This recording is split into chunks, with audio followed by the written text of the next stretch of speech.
Okay, Stephen, so tell me a little bit what we're doing here today on the banks of the Miramichi River.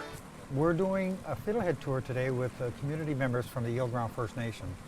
Yale Ground is now known as Natawaganag, Mi'kmaq community. It's one of our sister communities located about 20 minutes downriver from us on the Miramichi River. So today I've got Jeff Larry, who is one of their organizers for their food program. Just beyond these bushes in here, we have some fiddleheads growing. They grow different stages in the shadier areas and stuff. You're going to notice stuff grows different than in the open and stuff. I've got some help with me today. I'm Mr. Emerson Francis from Natawaganag. And today we're trying to catch some fish and we're trying to harvest some fiddleheads for these local people. Show them what to pick, where to pick, the types of fiddleheads, what's a good fiddlehead, the types of fiddleheads not to pick. So we try to show them a variety of things for today's experience. And usually when we're picking our fiddleheads, try to pick the ones that are about 8 inches or lower. When they're higher, you can still eat them and stuff. It's just they get more leafy and they start to open more. And when you go to boil them and stuff, they just kind of like turn mushy on you and stuff. But they are edible. It's just they're more enjoyable when they're fully closed, and they look better, and you seem like you get a better bite out of your vegetable. Lots of tripping hazards in here. Watch your footing. How important is it for you and your community, and I guess your business, but to take people out from another community and show them that experience? Well, I get great enjoyment from going out and harvesting fiddleheads. And usually when I go home, we get a lot of requests, my wife and I, do you have any fiddleheads? Like, we go out and we harvest them, my wife. So we make a day out of it, and we're sitting there on the riverbank like we are today, a beautiful sunny day. We pack a lunch, we take the boats out. I know inside where these big trees are, it kind of opens up a bit. And in there, I think we're going to have a really good chance on finding some good ones there because it's more sheltered. There's some right there. So see this one right in here? These are my favorite ones to pick because they're full. Now see, I know the fiddle is going this way. I would go backwards on him when he comes off. And see how he's nice and close down here? It looks like we took everything out of there. There is another group of fiddleheads right down in this hole. You might see they're just starting. If you actually looked right down and you put your head in here, I could see 4 fiddleheads starting to grow inside there. When you peel these, they'll come out in 2 or 3 different stages. It's things that our ancestors did, so it's carrying on that tradition as well of harvesting fiddleheads in the springtime. And a lot of people don't have access to that. A lot of them don't have boats. A lot of them haven't been taken out as kids. So I've been fortunate enough. My parents took me out and took me to places like this along the river and showed me which fiddleheads to pick. So I want to share that with people. Is there a time frame when you can pick and when you cannot pick anymore? You got a window, I always say around 3 weeks to a month. Area specific is always different. Now up in our areas here, the southwest always seems to pop up quicker than our northwest branch. For some reason, maybe it's a little bit cooler on this side and it's more warmer on this branch of the river. So they seem to pop up a little bit quicker on this side. So it's just all timing. A lot of times too, I'll come up and sometimes they're not out enough yet. So what I will do, I'll scope the area, and if I see them out like this, you can give a fiddlehead, I'd say a day. Within a day, they can grow up. Some of them probably 6 inches, 4 inches, no problem in one day. See underneath, look, watch. See, look at them all. Is there places there like along the river we could just walk and pick, or no? Your fiddleheads will grow in many different areas, and a lot of times where the soil is a lot looser and stuff around streams. And creating a little business opportunity around that is it's like a win-win situation where we're sharing our culture and we're sharing with other Indigenous people in the area. So for me, it's a win-win. For them, it's a win-win as well, because they're getting taken out to places where they've never seen before. They're being shown which species to pick, what to pick, how long to pick them, how long the season is, things like that. So we share a lot of information with them as well during this excursion. Those are my favorite. Oh yeah? Move closer to the ground. Yeah, they're more full because they're not opened yet. So, Jeff, tell me about taking these pickers out here today for a day of fiddlehead picking on the Miramichi River. Oh, it's something that I've always enjoyed as a kid and that stuff, and it's always good to see new people, obviously, that's never had that experience to pick fiddleheads or even know what they are. See the way the fiddle is? So you'd go backwards with it, right? See how easy it comes off? And then when you pick those, there's going to be more in there, but they're just not coming out yet. Brenda, tell me what it's like to take part in this fiddlehead picking today. Well, this is the first time I was able to be with the crew and have attended the event, and it's really bringing you back to childhood memories. It's really good. Tell me about your childhood memories picking fiddleheads. Well, I actually used to pick up in this area when I was a child, yeah. I haven't picked since I was a wee 8, 9 years old. When I was younger, we've harvested these and we've blanched them and we froze them, and that was like a winter vegetable for us. So this time of year was always really nice. We did our fishing, our fiddlehead picking, and other little tiny things. But as far as the fiddleheading, I always try to get new people that has never ever experienced it or know what it is to kind of get out, experience something different that they've never had before. This one's good. This one's good. See where there's no hair at all on them? You could pick a couple of these tops, like that one. See? Those are not too bad. And people always ask me, a fiddlehead, what is a fiddlehead? I'm like, it's a freshwater fern. It grows around freshwater tributaries and all that stuff. And they ask me, okay, what does a fiddlehead taste like? And in my best opinion, I would say asparagus. Those are nice ones, eh? Yeah. Nice. You were born and grew up in New York City. What's it like for you to come back and live in Eel Ground First Nation? I love it. I love being here. Like I said, I love being in my community. My mother was born here. You know, my grandparents were born here. You know, it was a better place to raise my son. I brought my son here when he was 6. And, you know, it's a much calmer, quieter community than where we lived. I mean, we lived in the city, so it's just so different. It's peaceful and calm, and I love being here. Those ones on the bottom are really nice. Right here. So, Tricia, you've worked on Eel Ground for a number of years. Can you tell me what the community is like? It's an amazing community to work for. Amazing chief and council. They're always eager to provide lots of services and programs. We have programs within our community that serve everyone. This is the little southwest Miramichi that we call our river. We've been home on this river for thousands of years as Mi'kmaq people. So for me to be able to share it in my homeland, our history, our culture, and to tell our story and to share what we do, for me it's like a dream job, right? So you'd get to the shore, you'd have to carry them straight up over the hill, 60-pound bags, 8 to 10 at a time. No wonder our ancestors were in good shape.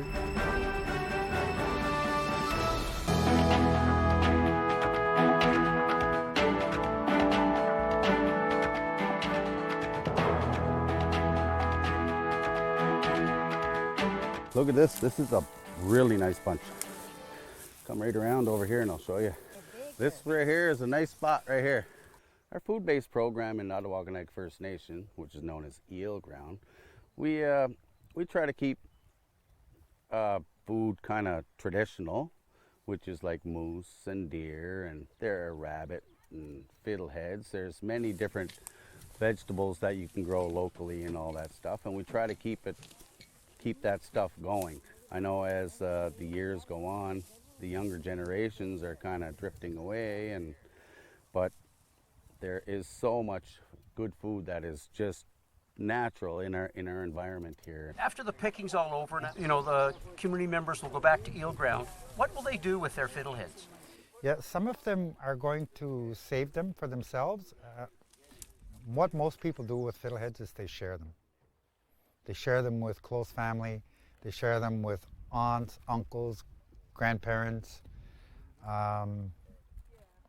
We share them with the community. My wife and I, we harvest what we want for our personal use and for my small business. We blanch them and we save 40, 50 pounds. And anything above that, we just leave them in front of my house for community to come in and then grab them. Bring a small bag and take 1 or 2 or 3 pounds, however many they need. One of the reasons this event is happening here today is to help elders in the community of Eel Ground with a little bit of food collection, and some of the Fiddleheads will be going to them. How does that make you feel, knowing that some elders will receive some of these Fiddleheads? That's a great idea. That's a really good source for them because they can't always go out and pick their own as they are older, and it's nice to see that we're able to do this for them. It's very important for food access. We have a lot of low-income families. We have food bank every Monday and Wednesday, and we also provide hot meals every Tuesday and Wednesday. We have a chef that is on board. We provide cooking classes. They provide all kinds of land-based programming. Jeff puts on a lot of land-based programming. Shaylin works at the food center, and she provides the Mind Your Food program for youth and mental health, and bringing healthy food into the minds of the young youth. We also like to include our elders into our. With COVID, we were closed for quite a few years, for the last couple of years, and we were unable to bring people in, and that's a whole aspect of the program, is to bring people together and gather and share. So that was unfortunate. They're hoping to get that up and running and get people back into the programs again. You know, you can tell when the people are here, they're laughing, they're enjoying themselves, and everybody leaves, you know, happy. So that tells you that what we are doing is helping our community members, and it's keeping our culture and our tradition alive, so we don't lose it. You're from Eel Ground First Nation. Tell me a little bit about the food-based program at Eel Ground. They have a lot to offer. They do seasonal hunts and fishing, and they have meal preps for the community they serve through the week. It's very important because it's something that I want to pass on to my grandchildren. You know, so much of our culture was lost, and you know, it's all relearning now. You know, our language, you know, foods, like traditional foods, fishing, like everything, you know, a lot of it was lost. So it's wonderful because I can pass it down to my grandkids. So when you go home today to Eel Ground, what are you going to do with your Fiddleheads? I'm going to donate them to the food bank. And why is it important for you to do that? Well, you know, most of our First Nation people live way below the poverty level. And, you know, there's just, you know, the food bank is wonderful because, you know, a lot of people didn't know how to eat healthy foods. You know, I mean, 12 years ago, from a member of our community making Cheese Whiz on toast sandwiches for the kids in the school, you know, so they'd have nutrition and they'd have food in their body so that they could learn better. You know, it turned into this, you know, food bank. We got the food bank, and you know, we're learning how to cook traditional foods. Like they put on, they serve traditional meals, and then they also have sessions there where, you know, they teach you. You could come in and learn how to cook traditional foods. You know, like I said, a lot of that was lost due to, you know, residential schools and everything else. So, Well, since you've mentioned residential schools, if I can, I'd like to ask you about that. For you, what is it like now, knowing that a little over a year ago, remains were found on the residential school property in Kamloops, BC? It's devastating. It's heartbreaking because there's still so many kids that have yet to been found. You know, I mean, it's Canadian history. It's not a good part of Canadian history. It's a dark part of Canadian history, but people need to be educated because a lot of people don't know. A lot of people don't understand, you know, and for me, it's heartbreaking. So. As a child growing up, did you hear horror stories about residential schools? No, for me as a child growing up, I grew up in New York. We never went through what the kids that went to residential schools here went through. So for me, it was unimaginable because we weren't abused in school. You know, those things didn't happen. So for me, it was shocking, heartbreaking, you know, devastating, like, and it still is, because there's so many more schools to find. There's so many more schools that have yet to even, you know, been looked at, and it's just, like I said, people need more awareness. People need to understand more because a lot of people don't get it. They don't understand. How does that make you feel, knowing where our country is right now with reconciliation and righting the wrongs? I feel that history is still trying to repeat itself, and I feel that it's in the government's aspects, and I feel that there could be more done in the sense that there are still a lot of First Nations that are dealing with the traumatic events. It's sad it happened, but it happened, and you know, this life goes on, I guess, and the Creator will take care of everything else that we can't do down here. It's a pretty dark chapter in Canadian history and Indigenous history. It's a really, really sad event that's been going on from the late 1800s, early 1900s, from the first school to the last one that was closed, I think in the 1970s or 80s, I'm not sure. But we had one here in Atlantic Canada. It was called Metepenagiag. I can remember as a kid, a few of the people in our community would be taken there, and we wouldn't know where they were, and then we'd be asking around, you know, where were they? And they said they got taken off to Shubi. And as a child, there was always the fear of Metepenagiag because our grandparents and people said that there was terrible tragedies that went on there, and it can only be similar to what's happened in Kamloops. So every time I think about what happens here, man, you get a really, really sad feeling, and you try to understand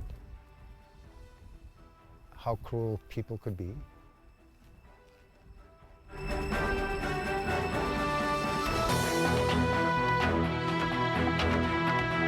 See what I mean? There's no hair at all. Look at this one. It's got the hair. Like I say, see all the peach was, the white? See how it's like kind of white? See the white shine on it? What was it like picking fiddleheads today? It was very relaxing and enjoyable. I actually didn't realize how much fun it would be. My son has been picking fiddleheads for years, and I knew he was going to put on the fiddlehead session, and I thought, well, I'm going to join him today. So I got up bright and early, dropped all my grandkids off at school, and came over, and I didn't realize how relaxing it was. I'm nervous of water, felt no need to be nervous at all today. Had my life jacket on, and I learned a lot about fiddlehead picking. That was the interesting part.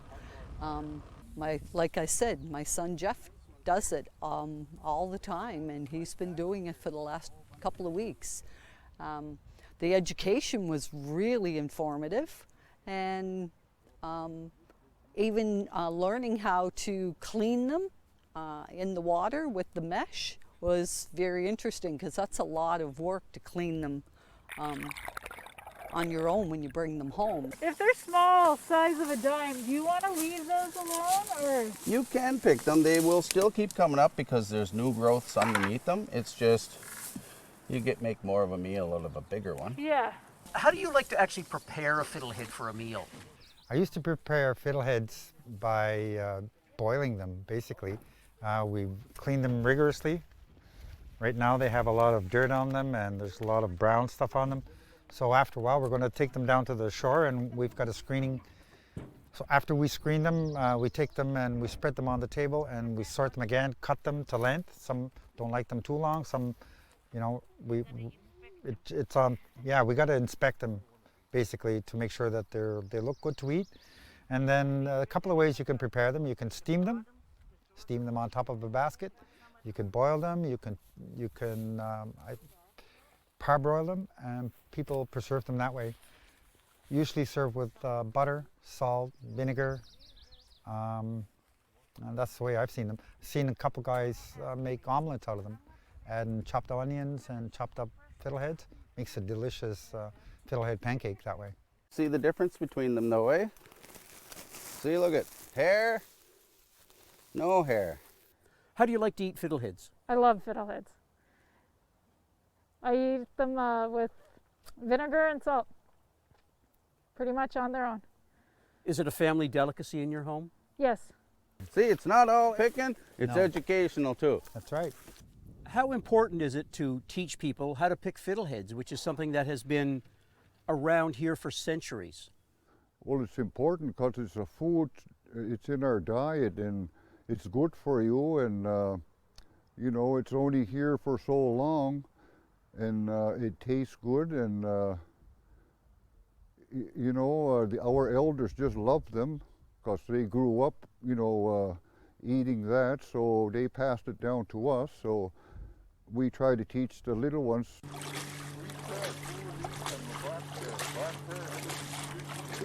So as long as we keep that going, we're not going to lose it, right?